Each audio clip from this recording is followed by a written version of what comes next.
material precisa de espaço. Você não consegue ficar pensando no presente. No momento em que começa a pensar, já é passado.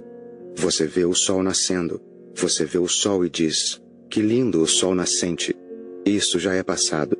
Quando o sol está nascendo, não há espaço suficiente para dizer, que lindo, porque no momento em que você pronuncia essas duas palavras, que lindo, a experiência já virou passado.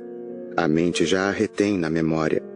Mas no momento exato em que o sol nasce, exatamente quando ele está nascendo, como você pode pensar?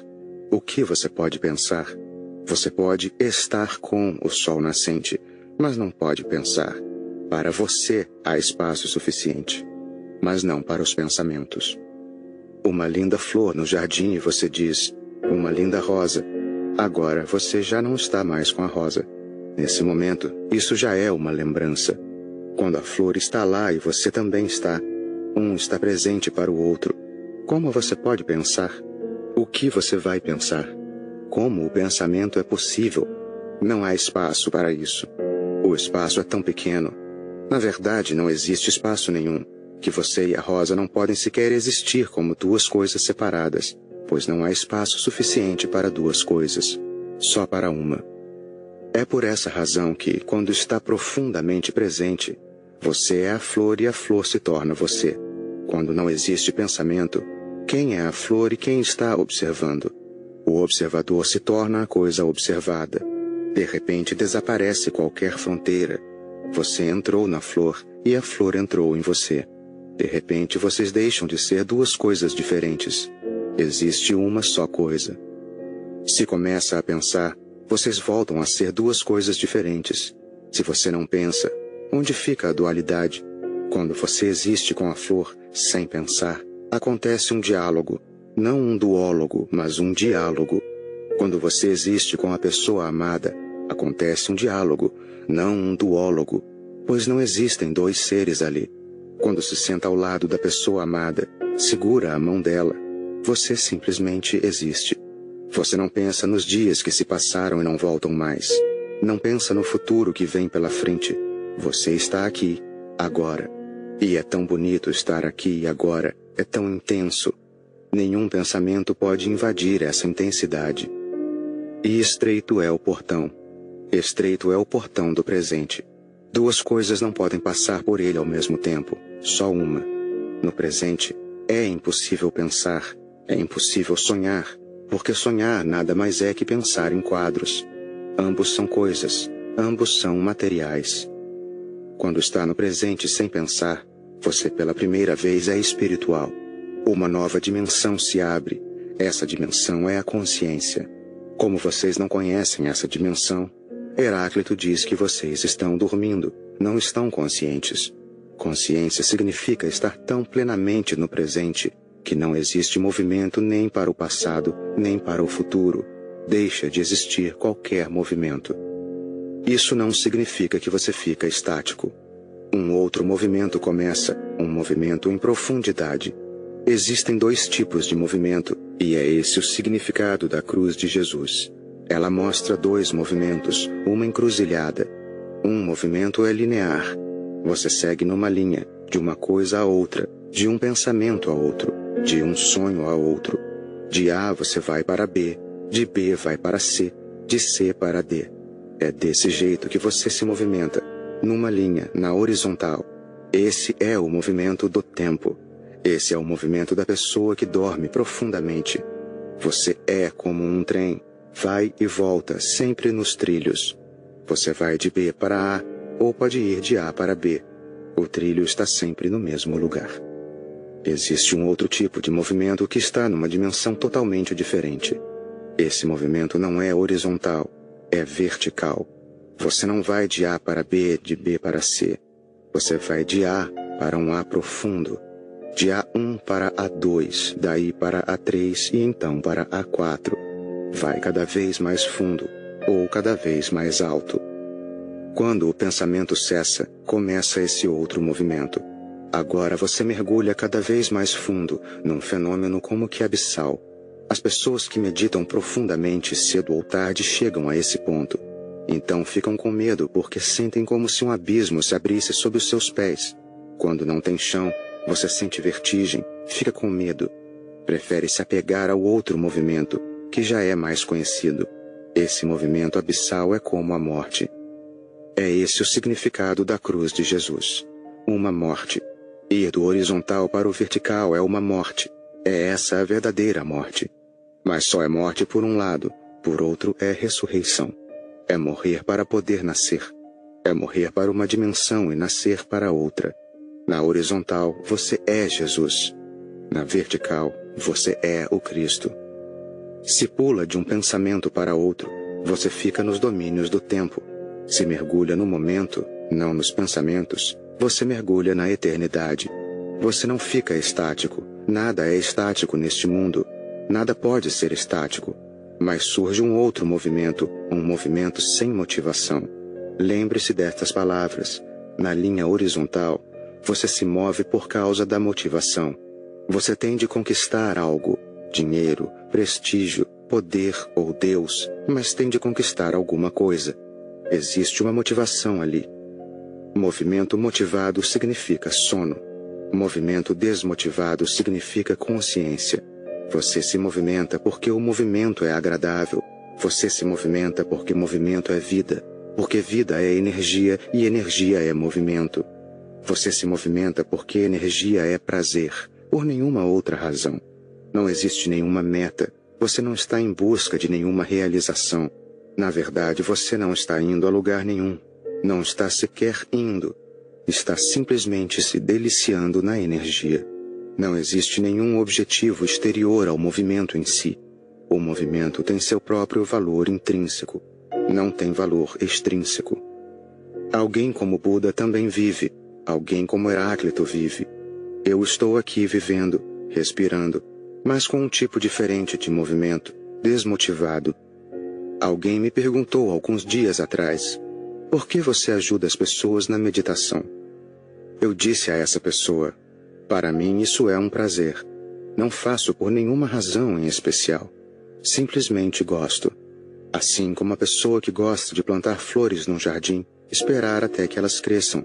Quando você floresce, eu fico satisfeito. É como jardinagem. Quando alguém floresce é uma delícia. E eu compartilho desse florescimento. Não existe nenhum objetivo aqui. Se você não conseguir, não vou ficar frustrado. Se você não florescer, tudo bem. Porque esse florescer não pode ser forçado. Você não pode abrir um botão na marra. Você até pode, mas isso só irá matá-lo. Pode até parecer um florescimento, mas na verdade não é. O mundo inteiro avança, a existência avança rumo à eternidade. A mente avança no tempo. A existência vai cada vez mais fundo e cada vez mais alto, e a mente vai para dentro e para fora. A mente se movimenta na horizontal, que é o sono. Se você consegue se movimentar na vertical, isso é consciência. Fique no presente. Traga todo o seu ser para o presente. Não deixe que o passado interfira, nem deixe que o futuro assuma o comando. O passado não existe mais, está morto. E como diz Jesus, deixem que os mortos enterrem seus mortos. O passado não existe mais. Por que você está preocupado com ele? Porque vive remoendo o que já aconteceu. Você está louco? Ele não existe mais, existe só na sua cabeça. É só uma lembrança. O futuro não existe ainda. O que você está fazendo aí, pensando no futuro? Aquilo que não existe ainda, como você pode ficar pensando nisso? Como pode fazer planos para o futuro? Independentemente do plano que você faça, isso não vai acontecer e você ficará frustrado, porque o todo tem seus próprios planos. Para que tentar fazer planos que vão contra os planos dele? A existência tem seus próprios planos, ela é mais sábia do que você. O todo tem de ser mais sábio que a parte. Por que você está fingindo que é o todo? O todo tem seu próprio destino, sua própria plenitude. Para que se incomodar com ele? E seja lá o que você faça, será pecado, porque você deixará passar o momento, este momento. E se isso se tornar um hábito, como de fato acontece? Se começar a não prestar atenção no momento presente, isso vai se tornar uma forma habitual. Então, quando o futuro vier, você deixará de percebê-lo de novo, porque ele já não será futuro, será presente. Ontem você estava pensando no dia de hoje porque era futuro. Agora é hoje e você está pensando no amanhã. E quando o amanhã chegar, será novamente hoje. Porque tudo o que existe, existe aqui e agora. Não pode existir de outra forma. E quando se habituar a viver de modo que a sua cabeça esteja sempre no futuro, então quando você vai viver? O amanhã nunca chega. Você continuará deixando de percebê-lo. E isso é pecado. Esse é o significado da raiz hebraica do verbo sin, pecar. No momento em que entra o futuro, entra também o tempo. Você pecou contra a existência, não aproveitou o presente, e isso vira um padrão fixo. Como um robô, você continua deixando o presente passar em brancas nuvens. Pessoas de países distantes me procuram. Quando estão em casa, elas pensam em mim e ficam muito empolgadas comigo. Leem, pensam e sonham. Quando chegam aqui, elas começam a pensar na casa delas. No momento em que chegam, já estão indo embora. Então começam a pensar nos filhos, na esposa, no trabalho, nisto, naquilo e num milhão de outras coisas. E eu fico vendo toda essa insensatez. Elas chegarão em casa novamente e mais uma vez começarão a pensar em mim. Elas não aproveitam o momento, e isso é pecado. Enquanto você estiver aqui comigo, fique comigo. Fique totalmente aqui comigo, de modo que possa aprender um novo tipo de movimento, de modo que possa avançar rumo à eternidade, não no tempo. O tempo é o mundo e a eternidade é Deus. O movimento horizontal é o mundo, o vertical é Deus. Os dois se encontram num ponto, que é onde Jesus é crucificado. Os dois se encontram, o horizontal e o vertical, num ponto. Esse ponto é aqui e agora. Partindo do aqui e agora, você pode empreender duas jornadas. Uma delas é no mundo, no futuro. A outra em direção a Deus, às profundezas. Fique cada vez mais consciente, cada vez mais alerta e mais sensível ao presente. O que é preciso fazer? Como isso é possível? Porque você está dormindo tão profundamente que pode fazer disso um sonho também. Você pode fazer disso um objeto pensante, um processo de pensamento. Isso pode deixá-lo tão tenso que só por causa disso não vai conseguir ficar no presente. Se pensar demais em como ficar no presente, esse pensamento não ajudará em nada. Se você sentir muita culpa, se às vezes se voltar para o passado, você fará isso. Isso há muito tempo tem sido uma rotina e você às vezes começará a pensar no futuro. Imediatamente se sentirá culpado por ter cometido esse pecado outra vez. Não se culpe. Entenda que pecou, mas não se culpe. E isso é extremamente difícil. Se você se culpar, estragará tudo. Agora, o velho padrão começa de outra forma. Agora você se sente culpado porque deixou de perceber o presente. Agora você está pensando no passado, porque aquele presente que você deixou escapar já não é mais presente. É passado, e você está se culpando por isso.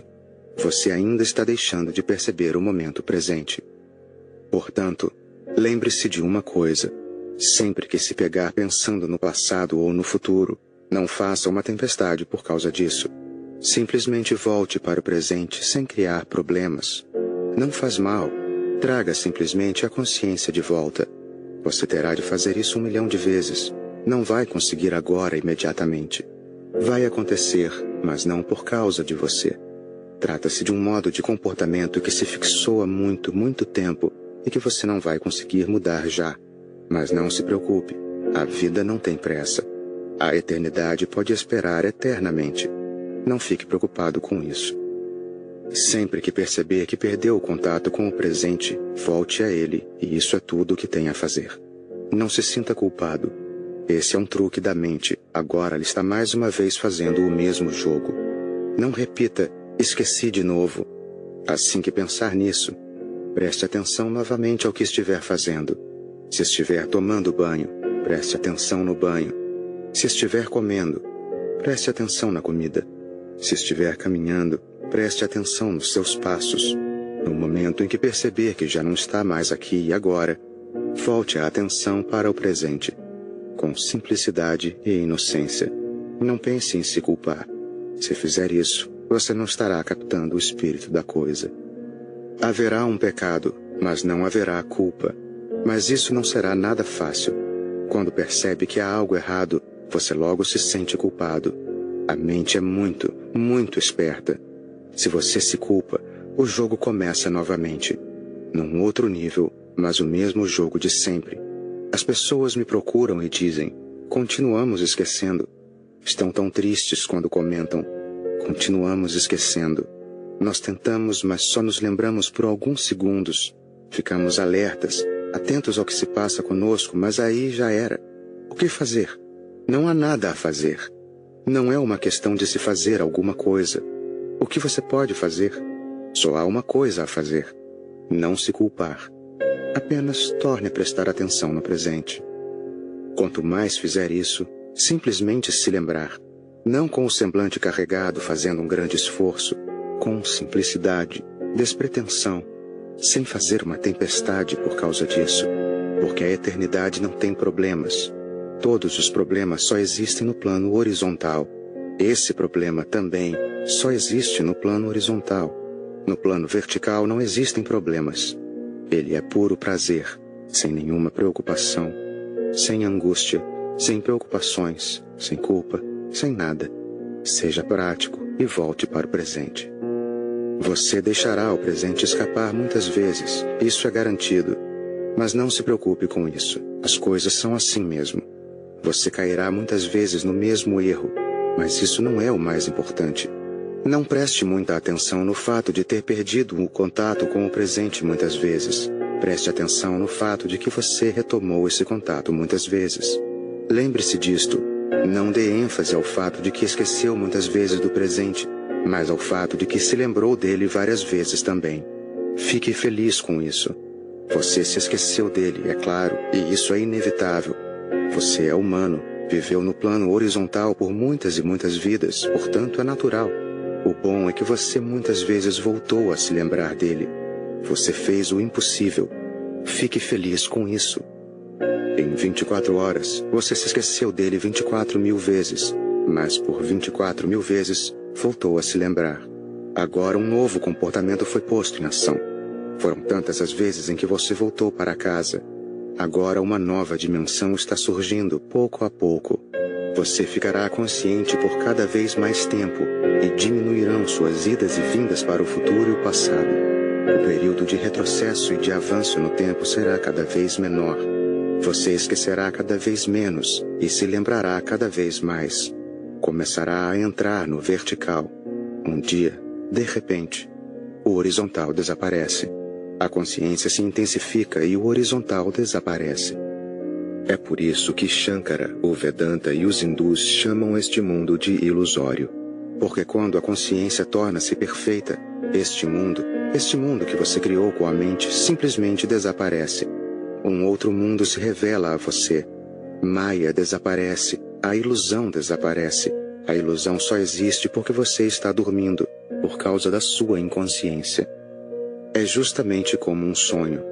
À noite você sonha e enquanto está sonhando tudo parece tão real. Você já chegou a pensar num sonho, mas isso não é possível. O impossível acontece nos sonhos, mas você não duvida disso. No sonho você tem uma fé imensa.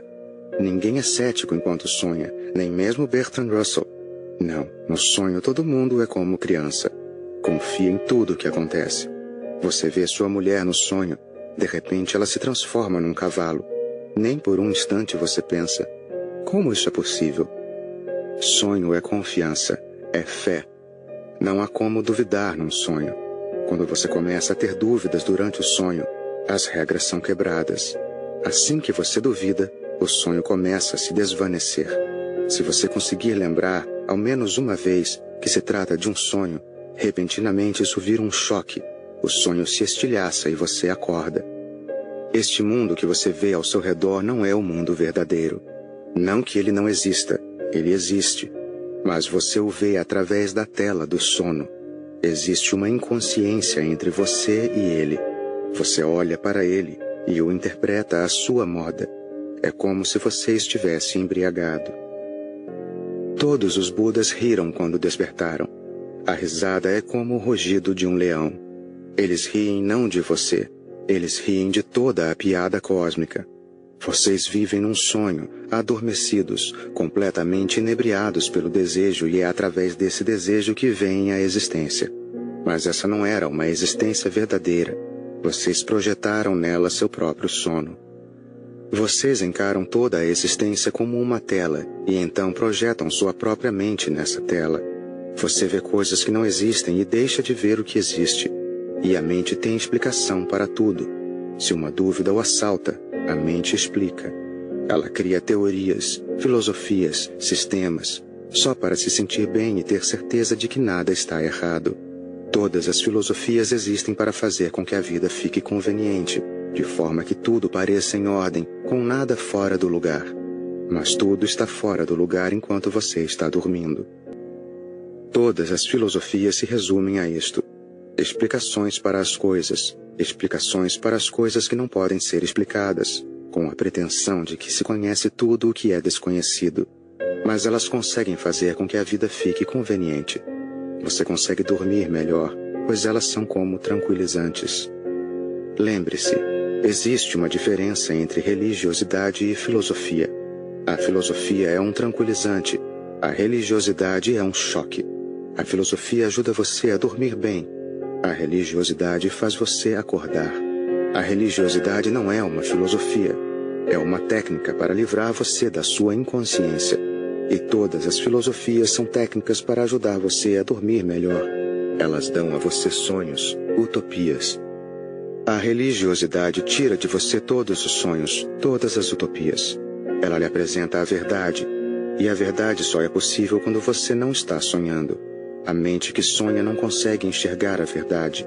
A mente que sonha converterá a verdade também num sonho. Já observou isto? Você põe o relógio para despertar, quer acordar às 4 da manhã, pois tem de pegar um trem. Então, pela manhã, o alarme toca, e a sua mente cria um sonho. Você está sentado num templo e os sinos do templo começam a tocar. Então, tudo é explicado. O alarme já não é problema. Ele não consegue despertar você. Você já o descartou com uma explicação. Na mesma hora. A mente é sutil. E agora os psicanalistas estão intrigados, querendo saber como isso acontece. Como a mente cria explicações imediatamente, tão rápido. Isso é tão complicado. A mente tem de projetá-las de antemão. Como, de repente, você se vê numa igreja ou num templo em que os sinos estão tocando. O alarme toca e na mesma hora você tem uma explicação dentro do sonho. Você está tentando evitar o alarme. Não quer se levantar. Não quer se levantar numa manhã fria de inverno. A mente diz: isto não é o despertador. É um templo que você está visitando. Tudo é explicado e você volta a dormir. Isso é o que as filosofias têm feito e é a razão por que existem tantas filosofias. Porque todo mundo precisa de uma explicação diferente. A explicação que ajuda você a dormir pode não servir para outra pessoa. E é isso que Heráclito diz nesta passagem. Agora tente entender o que ele diz. Os homens são tão desatentos e descuidados, em seus momentos de vigília, com o que se passa à volta deles, quanto o são durante o sono. Enquanto dorme, você não está ciente do que está acontecendo ao seu redor, mas, durante as horas de vigília, você se dá conta do que acontece à sua volta? Muitas pesquisas têm sido feitas. 98% das mensagens que chegam até você, sua mente não deixa entrar. 98%. Só 2% tem permissão para entrar, e esses 2% a mente também interpreta. Eu digo uma coisa, você escuta outra. Eu digo outra coisa, e você interpreta de um modo que não perturbe o seu sono. Sua mente imediatamente lhe oferece uma interpretação. Você encontra um lugar na sua mente para isso e a mente absorve. Isso se torna parte dela. É por isso que você continua não percebendo os Budas, os Cristos, os Heráclitos e outros. Eles continuam falando com você, continuam dizendo que encontraram algo, tiveram a experiência de algo, mas quando dizem isso, você na mesma hora interpreta. Você tem suas próprias artimanhas. Aristóteles ficava extremamente incomodado com Heráclito. Ele achava que esse homem deveria ter alguma falha de caráter. Pronto. Você o rotulou porque ele não se ajusta a você. Ele o incomoda. Heráclito devia pesar muito na mente de Aristóteles, pois Aristóteles vivia na horizontal. Era mestre nisso. E esse homem, Heráclito, está tentando empurrar você para o abismo. Aristóteles vive no terreno plano da lógica, e esse homem, Heráclito, está tentando empurrar você para o mistério. É preciso uma explicação. Aristóteles diz: esse homem deve ter alguma falha, biológica, psicológica, caracteriológica. Alguma falha ele tem. Do contrário, por que insistiria tanto nesse paradoxo? Por que insistiria tanto no mistério? Por que insistiria tanto em dizer que ali existe uma harmonia entre os opostos? Opostos são opostos. Não existe nenhuma harmonia. Vida é vida, morte é morte. Seja claro quanto a isso. Não misture as coisas. Esse homem parece um trapalhão. Com Lao Tse era a mesma coisa. Ele disse: todo mundo parece saber das coisas menos eu. Todo mundo parece muito inteligente menos eu. Pareço um idiota. Lao Tse, um dos maiores homens, uma das pessoas mais sábias que já existiram. Mas no meio de vocês ele se sente um idiota. E disse: todo mundo parece um sábio pensador. Eu sou todo atrapalhado. O que Aristóteles disse de Heráclito, Lao Tse comentou a respeito de si mesmo. Lao Tse disse: quando a pessoa ouve meus ensinamentos sem a mente, ela fica iluminada. Quando ouve meus ensinamentos por meio da mente, ela encontra suas próprias explicações, que não têm relação nenhuma comigo. E quando a pessoa ouve sem ouvir coisa nenhuma, existem pessoas que ouvem sem ouvir. Quando alguém ouve como se estivesse ouvindo sem ouvir, então ela ri das minhas tolices. E o terceiro tipo de mente constitui a maioria. Disse Lao Tse: se a maioria não ri de você, saiba que deve estar dizendo algo errado. Se a maioria ri, então é porque você está dizendo algo verdadeiro. Só quando a maioria julga você um tolo, é que existe a possibilidade de que você seja um homem sábio. Do contrário, não existe nenhuma possibilidade. Heráclito parecia um idiota aos olhos de Aristóteles. O mesmo parecerá aos seus próprios olhos também, pois Aristóteles conquistou todas as universidades, as faculdades do mundo inteiro. Agora em todo lugar estuda-se lógica, não mistérios. Em todo lugar você aprende a ser racional, não místico. Todo mundo é educado para ser perspicaz. Se quer ser perspicaz, você precisa seguir na horizontal. Ali, A é A, B é B, e A nunca é B. Mas, no abismo misterioso da vertical, as fronteiras se encontram e se fundem uma na outra. Homem é mulher, mulher é homem, o certo é errado, o errado é certo. A escuridão é luz, a luz é escuridão. Vida é morte, morte é vida. Todas as fronteiras se encontram e se fundem. Portanto, Deus é um mistério, não um silogismo. Aqueles que dão provas da existência de Deus estão simplesmente fazendo o impossível.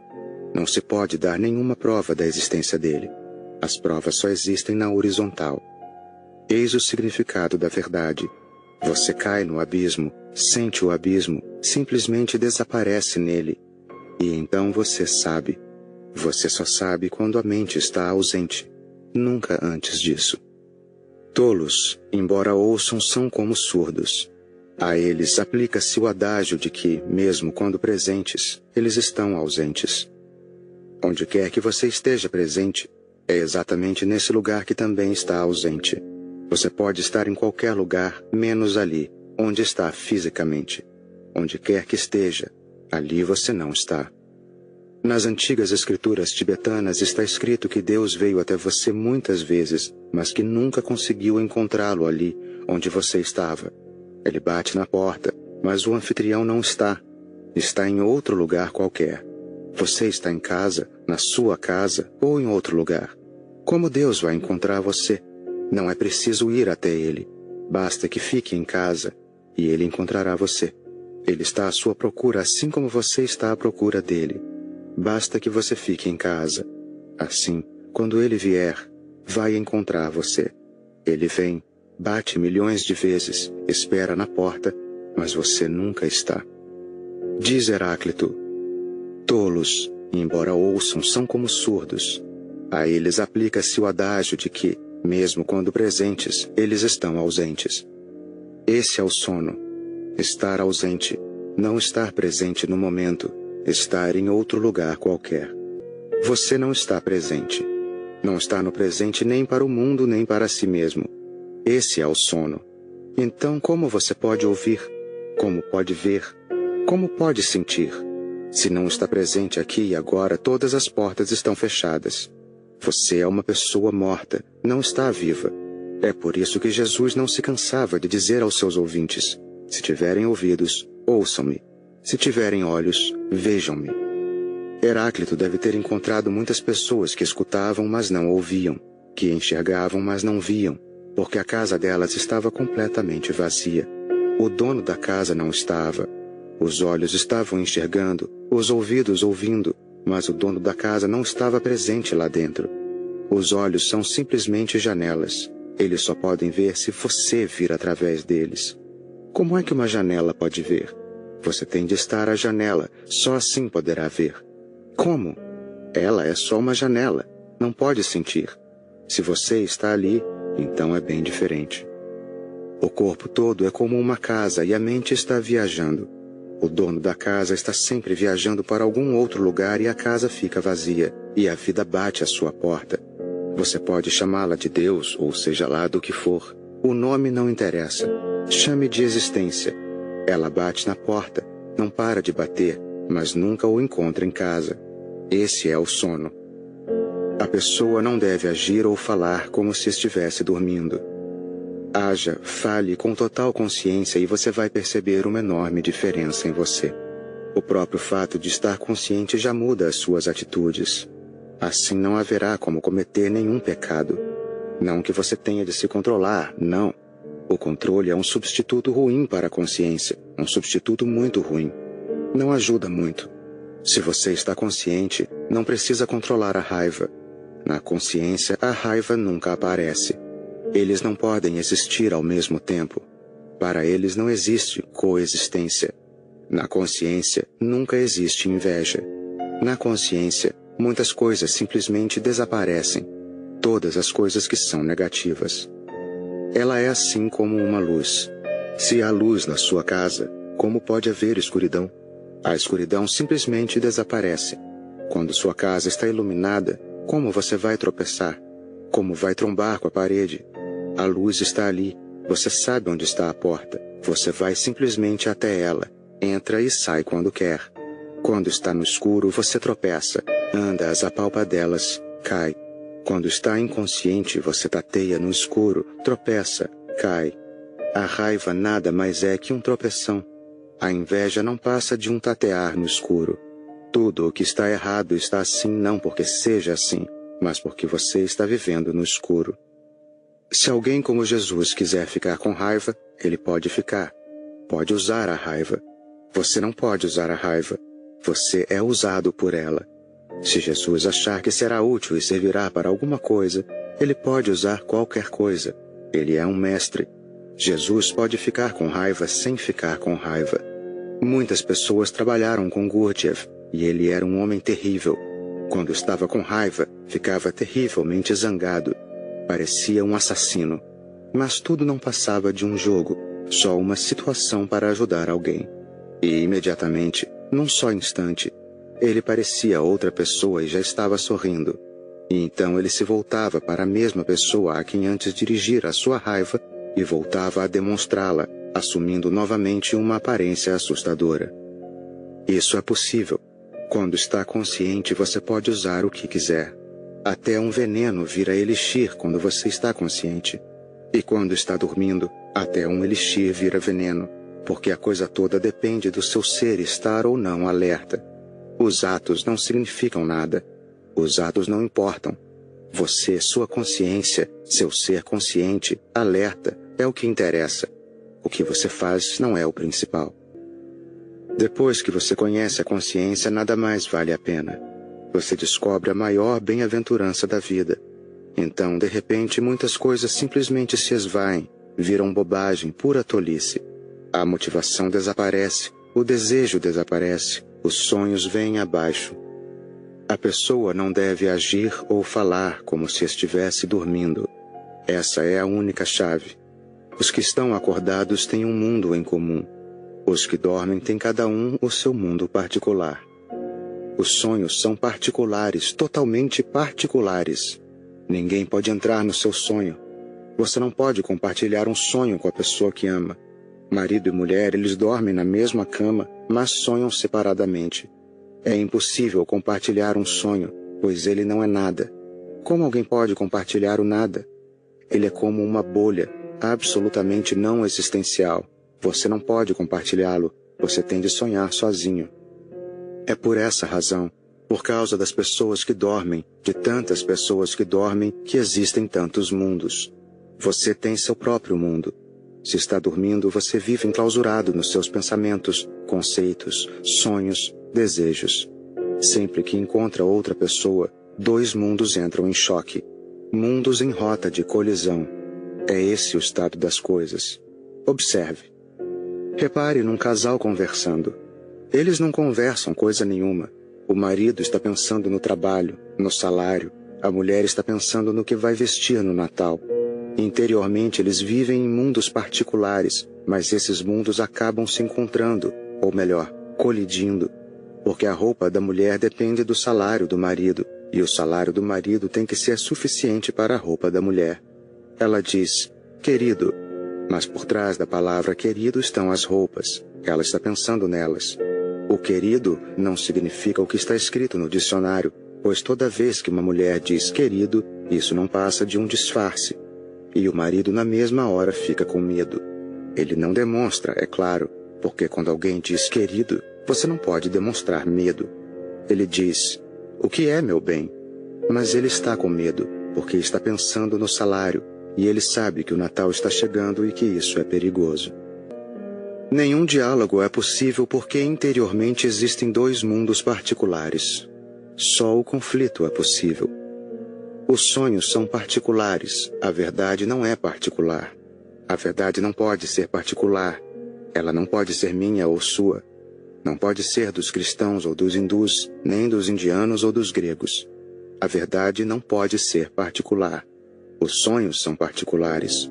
Tudo o que é particular, não se esqueça, pertence necessariamente ao mundo dos sonhos. A verdade é um céu aberto, é para todo mundo, é uma só. Por isso que, quando Lao Tse fala, a linguagem pode ser diferente. Buda fala e a linguagem é diferente. Heráclito fala e a linguagem é diferente. Mas eles querem dizer a mesma coisa, indicam a mesma direção. Eles não vivem em mundos particulares.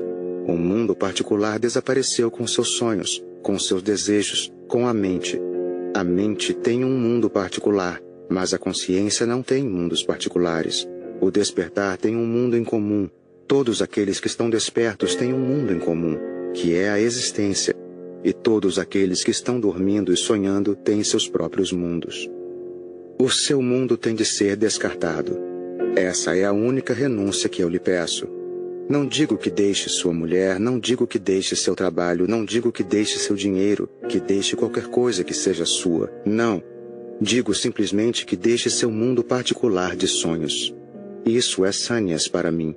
O velho Sânias estava deixando este mundo, o visível. A pessoa vai para o Himalaia, deixa mulher e filhos. Não é isso que interessa. Não é esse o mundo que é preciso deixar. Como você poderia deixá-lo? Mesmo o Himalaia pertence a este mundo. Se você renuncia a este mundo, então mesmo quando estiver numa feira livre você estará no Himalaia. Se não renuncia, no Himalaia você também criará um mundo particular ao seu redor. Como é possível fugir de si mesmo? Aonde quer que vá, lá estará você junto. Aonde quer que vá, você se comportará da mesma forma. As situações podem ser diferentes, mas como você pode ser diferente? Você estará adormecido no Himalaia. Que diferença faz se você está dormindo em Pune ou em Boston, ou se está dormindo em Londres ou no Himalaia? Onde quer que esteja, você estará sonhando. Pare de sonhar. Fique mais alerta. De repente, o sonho desaparece e com ele todos os sofrimentos. O que quer que vejamos quando acordados é morte. Quando dormimos, são sonhos. Isso é mesmo lindo. Sempre que está dormindo, você vê sonhos, ilusões, miragens, suas próprias criações, seu mundo particular. Quando está acordado, o que você vê? Segundo Heráclito, quando está acordado, Você só vê morte à sua volta. Talvez seja porque você não queira ver. Talvez seja porque você sonhe e crie uma nuvem de sonhos ao seu redor, para que assim não precise ficar frente a frente com a realidade da morte. Mas lembre-se, o homem só se torna religioso quando encontra a morte, nunca antes disso. Quando você encontra a morte, quando a encara sem evitá-la, esquivar-se dela, fugir ou criar uma nuvem ao seu redor, quando a enfrenta, vai ao encontro dela, a realidade da morte, você de repente toma consciência de que morte é vida. Quanto mais fundo você explora a morte, mais fundo você explora a vida, pois, como diz Heráclito, os opostos se encontram e se misturam. Eles são uma coisa só. Se você está tentando fugir da morte, lembre-se, você também fugirá da vida. É por isso que você parece tão morto. Eis o paradoxo. Fuja da morte e você continuará morto. Enfrente a morte, dê de cara com ela e você estará vivo. No momento em que você encarar a morte tão profundamente, tão intensamente que começa a sentir que está morrendo, não só à sua volta, mas interiormente também, você sente e toca a morte. A crise se inicia. Essa é a cruz de Jesus, a crise de morrer. Nesse momento, você morre para um mundo, o mundo da horizontal, o mundo da mente, e ressuscita em outro. A ressurreição de Jesus não é um fenômeno físico. Os cristãos têm levantado tantas hipóteses desnecessárias a respeito disso. Não se trata da ressurreição deste corpo, mas da ressurreição para uma outra dimensão deste corpo. A ressurreição para uma outra dimensão de um outro corpo que nunca morre. Este corpo é temporal, o outro é eterno. Jesus ressuscita para outro mundo, o mundo da verdade. O mundo particular desapareceu. No último instante, Jesus diz que está preocupado, aflito. Mesmo para um homem como Jesus, morrer é algo que preocupa. Tinha mesmo de preocupar. Ele se volta para Deus e grita: "O que estás fazendo comigo?" Ele gostaria de se agarrar à horizontal, gostaria de se agarrar à vida, mesmo um homem como Jesus. Por isso, não se culpe. Você também gostaria de se agarrar. Esse é o lado humano de Jesus, e ele é mais humano que Buda, Mahavira. Esse é o lado humano. O homem está frente a frente com a morte e se aflige, grita, mas não volta atrás. Não cai. Imediatamente ele toma consciência do que está perguntando. Então diz: "Que seja feita a tua vontade." E relaxa, se entrega. Na mesma hora a roda gira. Ele não está mais na horizontal. Entrou na vertical, nas profundezas. Ali, ele ressuscita para a eternidade. Morra para o tempo de modo que você possa ressuscitar para a eternidade. Morra para a mente de modo que possa estar vivo em consciência. Morra para o pensamento de modo que possa nascer para a consciência. Diz Heráclito: "O que quer que vejamos quando acordados é morte." Essa é a razão pela qual vivemos em sonhos, sonos, tranquilizantes. Primeiro é preciso entender o que significa consciência. Você está andando na rua. Está consciente de narcóticos tóxicos para não enfrentar a realidade. Mas é preciso enfrentar a realidade. Se fizer isso, ela se torna verdade. Se foge, você vive na mentira. Se enfrenta a realidade, ela se torna a porta para a verdade. A realidade é a morte. É preciso enfrentar isso. E a verdade será vida, vida eterna, vida em profusão, vida que nunca acaba. Capítulo 4. Consciência e centramento. Primeiro é preciso entender o que significa consciência. Você está andando na rua. Está consciente de muitas coisas, das lojas, das pessoas que passam por você, do tráfego, de tudo. Está ciente de muitas coisas menos de uma: você mesmo. Você está andando na rua, consciente de muitas coisas e esquecido de si mesmo. Essa consciência do eu, George Gurdjieff chamou de lembrança de si mesmo. Ele dizia, constantemente, onde quer que você esteja, lembre-se de si mesmo. Não importa o que esteja fazendo, nunca deixe de fazer outra coisa interiormente. Ficar consciente do que estiver fazendo. Você está comendo. Fique consciente de si mesmo. está caminhando, fique consciente de si mesmo. Está ouvindo, está falando, fique consciente de si mesmo. Quando estiver com raiva, fique consciente de que está com raiva. Essa lembrança constante de si mesmo cria uma energia sutil, uma energia muito sutil dentro de você. Você começa a ser um ser cristalizado. Na maior parte do tempo, você é só um saco vazio. Nenhuma cristalização, nenhum centro de verdade. Só liquidez, só uma combinação ao acaso de muitas coisas sem nenhum centro. Uma multidão, em constante mudança, mas sem ninguém que a comande. A consciência é o que faz de você o comandante do navio. E quando eu digo comandante, não quero dizer alguém que detenha o comando. Quero dizer uma presença contínua. Sempre que estiver fazendo alguma coisa, ou não estiver fazendo nada, uma coisa tem de ser constante na sua consciência. Que você é.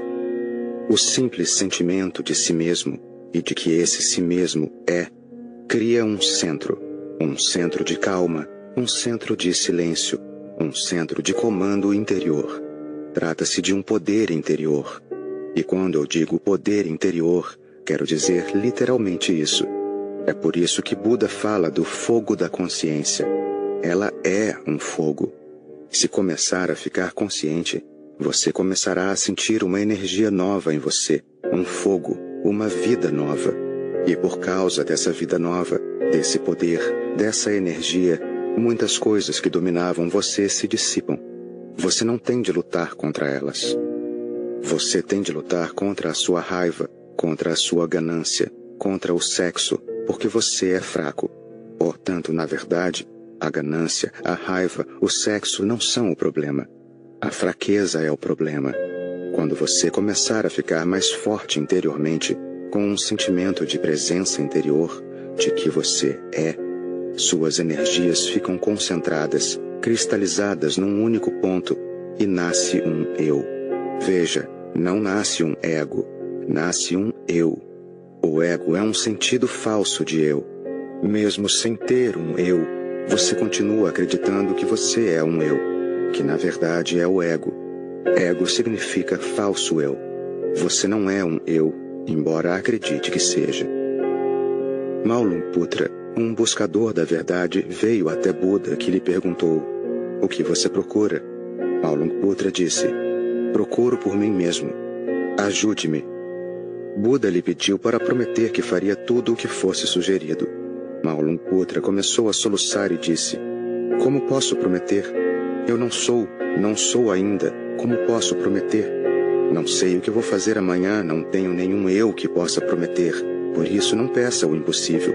Eu vou tentar. Isso é tudo que eu posso dizer. Vou tentar. Mas não posso prometer que farei tudo o que você disser, pois quem fará isso? Estou em busca daquilo que pode prometer e pode cumprir uma promessa. Não sou ainda." Buda respondeu: "Maulunputra, fiz essa pergunta a você para ouvir isso. Se tivesse prometido, eu o poria daqui para fora. Tivesse você dito, prometo que farei, e eu teria descoberto que você não busca de fato a si mesmo, pois o buscador tem de saber que ele ainda não é. Do contrário, qual seria o propósito da busca? Se você já fosse, não haveria necessidade. Você não é. E se a pessoa consegue sentir isso, o ego evapora. O ego é uma noção falsa de algo que ainda nem sequer existe. Eu significa um centro que pode prometer. Esse centro é criado pelo ser que está continuamente alerta, constantemente consciente. Tenha consciência de que você está fazendo algo, de que está sentado, de que agora você vai dormir, de que o sono está chegando, que você está caindo no sono. Tente ficar consciente o tempo todo, e então você começará a sentir que nasce dentro de você um centro. As coisas começaram a se cristalizar. Ocorre um centramento. Tudo passa a se relacionar com esse centro. Nós estamos sem centro.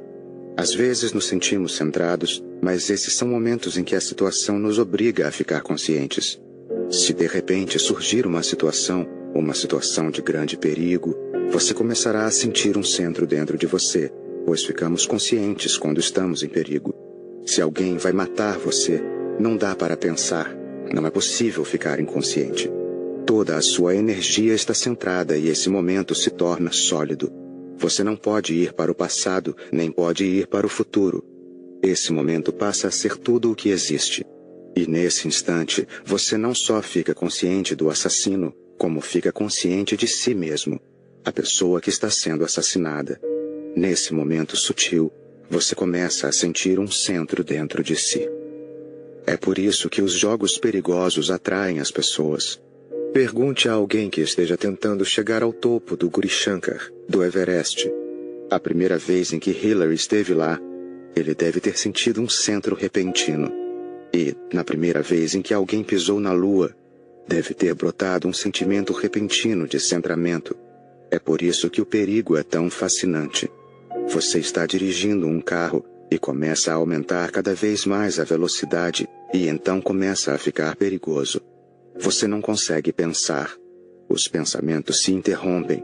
Você não pode sonhar, não pode imaginar. O presente então se torna sólido. Nesse instante de perigo, quando a qualquer momento você pode morrer, você fica repentinamente consciente de um centro dentro de si. O perigo fascina simplesmente porque, quando está em perigo, você às vezes fica centrado. Nietzsche uma vez disse que a guerra tinha de continuar, pois, só na guerra, às vezes se sentia um eu, sentia-se um centro, pois a guerra é perigosa. E quando a morte passa a ser uma realidade, a vida fica mais intensa. Quando a morte está próxima, a vida fica intensa e você fica centrado. Sempre que está consciente de si mesmo, você fica centrado. Mas se isso for circunstancial, esse centro desaparece logo que a situação chega ao fim. Isso não pode ser apenas circunstancial. Tem de ser algo interior. Por isso, tente ficar consciente mesmo enquanto faz coisas comuns. Quando estiver sentado, procure ficar consciente. Tenha consciência do ato de se sentar. Não só da cadeira, não só do ambiente em que está, da atmosfera que o cerca, mas do fato de estar sentado. Feche os olhos e sinta-se. Mergulhe fundo e sinta-se. Eugen Erhegel estava estudando com um mestre zen. Ele aprendia arco e flecha havia 3 anos. E o mestre sempre dizia: bom, o que quer que esteja fazendo é bom, mas não o suficiente. Erhegel acabou tornando-se um mestre no arco e flecha. Sua pontaria era absolutamente perfeita. E mesmo assim o mestre continuou a dizer: você está indo bem, mas isso ainda não é suficiente.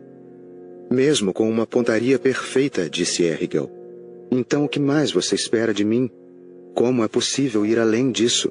Com total precisão e você espera ainda mais? Segundo dizem, o mestre Zen respondeu: não estou preocupado com a arte de manejar o arco ou com a sua pontaria. Estou preocupado com você. Você se tornou um técnico perfeito. Mas quando sua flecha deixa o arco, você não está consciente de si mesmo. Por isso não adianta nada. Não estou preocupado com a flecha atingindo o alvo. Estou preocupado com você. Quando a flecha é arremessada, a consciência dentro de você também tem de ser. Mesmo que você não acerte o alvo, isso não faz a menor diferença. O que você não pode deixar de acertar é o alvo interior. E isso você não está fazendo. Você se tornou um técnico perfeito, mas é um imitador. Mas para uma mente ocidental, ou, na verdade, para uma mente moderna, e a mente ocidental é a mente moderna, é muito difícil conceber uma coisa dessa. Parece absurdo. No arco e flecha, o que interessa é ter uma pontaria perfeita. Pouco a pouco, Erhegel começou a ficar decepcionado, até que um dia disse: estou indo embora. Parece impossível, é impossível. Quando você mira um alvo, sua consciência passa para o alvo, para o objeto, e se você quiser ser um bom arqueiro, tem de esquecer de si mesmo, lembrar só da pontaria, do alvo e esquecer o resto. Só o alvo interessa. Mas o mestre Zen continuou forçando-o a criar um outro alvo dentro dele. Essa flecha tinha de ser duplamente atirada. Ela apontava para o alvo externo e apontava continuamente para o alvo interior, o eu. Erhegel disse: agora vou mesmo embora. Parece impossível. Suas condições não podem ser satisfeitas. E no dia em que estava partindo, Erhegel simplesmente se sentou. Ele viera para se despedir do mestre e este mirava um outro alvo. Outra pessoa estava aprendendo com ele e, pela primeira vez, Ergel não participava. Ele só viera para se despedir e ficara sentado ali. No momento em que o mestre acabasse a aula, ele se despediria e iria embora. Pela primeira vez ele não participava. Mas então, de repente, Ergel ficou consciente do mestre e da consciência do duplo atirar do mestre. O mestre fazia pontaria. Durante 3 anos, Ergel tivera o mesmo mestre, mas estava mais preocupado com seu próprio empenho. Nunca tinha visto esse homem, o que ele fazia. Pela primeira vez ele viu e percebeu. E de repente, espontaneamente, sem fazer nenhum esforço, ele se aproximou do mestre, tomou o arco da mão dele, mirou o alvo e atirou a flecha. E o mestre disse: "Muito bem. Pela primeira vez você conseguiu. Estou feliz." O que ele tinha feito? Pela primeira vez estava centrado em si mesmo. O alvo estava lá, mas ele também estava presente. Portanto, não importa o que esteja fazendo, não importa. Não precisa ser arco e flecha, não importa o que esteja fazendo, nem que esteja apenas sentado. Lembre-se do duplo atirar. Lembre-se do que está acontecendo fora e também de quem está dentro. Lin Shi fazia uma preleção pela manhã quando alguém perguntou: "Só me diga uma coisa. Quem sou eu?" Lin Shi saiu de onde estava e foi até o homem. Todos na sala ficaram em silêncio. O que ele iria fazer? Era uma simples pergunta. Ele poderia ter respondido de onde estava. Quando se aproximou do homem, tudo era silêncio. Lin Shi ficou de frente para ele e o olhou nos olhos. O ar ficou pesado. Tudo parou. O inquiridor começou a suar. Lin Shi apenas fitava os olhos dele. E então Lin Shi disse: "Não me pergunte. Mergulhe dentro de si mesmo e encontre quem está perguntando.